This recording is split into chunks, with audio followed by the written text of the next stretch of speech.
ఈరోజు మీ అందరితో కూడా సుదీర్ఘంగా కొన్ని జాగ్రత్తలు, కొన్ని సూచనలు, కొన్ని సలహాలు ఇవన్నీ కూడా మీ అందరితో కలిపి షేర్ చేసుకునే దానికోసం ఈరోజు మనం అంతా కూడా ఇక్కడ కలవడం జరుగుతూ ఉంది. ఇందులో మొట్టమొదటిది 2 ఏళ్ల చంద్రబాబు నాయుడు గారి పాలన గురించి బహుశా నాకన్నా కూడా చక్కగా ఏ కార్యకర్తకు మైక్ ఇచ్చినా కూడా నాకన్నా కూడా చక్కగా చెప్తాడు చంద్రబాబు నాయుడు గారి పాలన ఈ 2 సంవత్సరాలలో ఎలా ఉంది అని చెప్పి చూసిన తర్వాత చంద్రబాబు నాయుడు గారి పాలనలో బాబు షూరిటీ, మోసం గ్యారంటీ అని మాత్రం రుజువైంది ఈ 2 ఏళ్ల చంద్రబాబు నాయుడు గారి పాలన చూస్తే అని ప్రతి కార్యకర్త కూడా, ప్రతి ఇంట్లో ఉన్న ప్రతి వ్యక్తి, ప్రజలు అందరూ కూడా నాకన్నా కూడా చక్కగా చెప్పగలుగుతారు. ఈరోజు చంద్రబాబు నాయుడు గారి 2 సంవత్సరాల మోసపూరిత పాలన చూసిన తర్వాత చంద్రబాబు నాయుడు గారి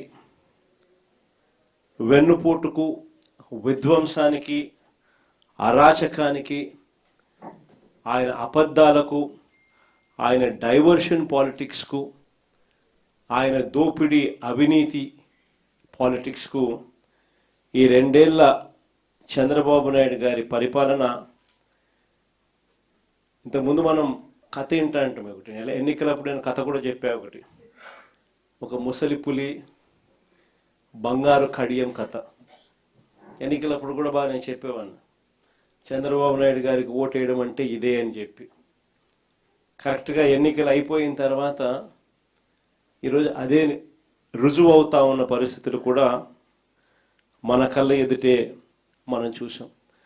ఆ రోజుల్లో ఏమో చంద్రబాబు నాయుడు నోట్లో నుంచి వచ్చిన మాటలన్నీ కూడా జగన్ ఇచ్చేవే కాదు, అంతకన్నా ఎక్కువ ఇస్తాను అని చెప్పి ఆ రోజు చంద్రబాబు నాయుడు గారు పులి బంగారు కడియం కథ మాదిరిగానే ప్రజలందరినీ కూడా నమ్మించిన పరిస్థితి. తీరా ఓటు వేయించుకున్న తర్వాత ఇప్పుడు రాష్ట్రంలో ఉన్న ప్రజలను పులి తిన్నట్టుగానే తినేస్తా ఉన్నాడు. ఆ కథలో ముసలి పులి ఏ మాదిరిగా చేస్తూ ఉందో చంద్రబాబు నాయుడు గారిని చూసినా కూడా ఈ పొద్దు అదే కనిపిస్తుంది.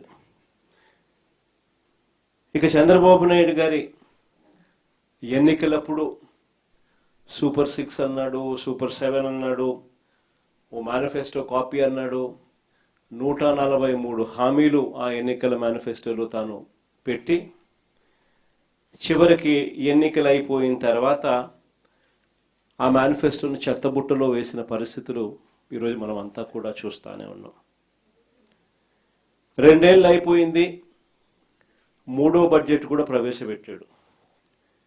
3వ బడ్జెట్లో కూడా ప్రవేశపెట్టిన పిమ్మట కూడా ఈ రోజుకి కూడా సూపర్ 6, సూపర్ 7లో భాగంగా ఆయన చెప్పిన మేనిఫెస్టోలో ప్రామిస్లుగా ఆడబిడ్డ నిధి ఏమైంది,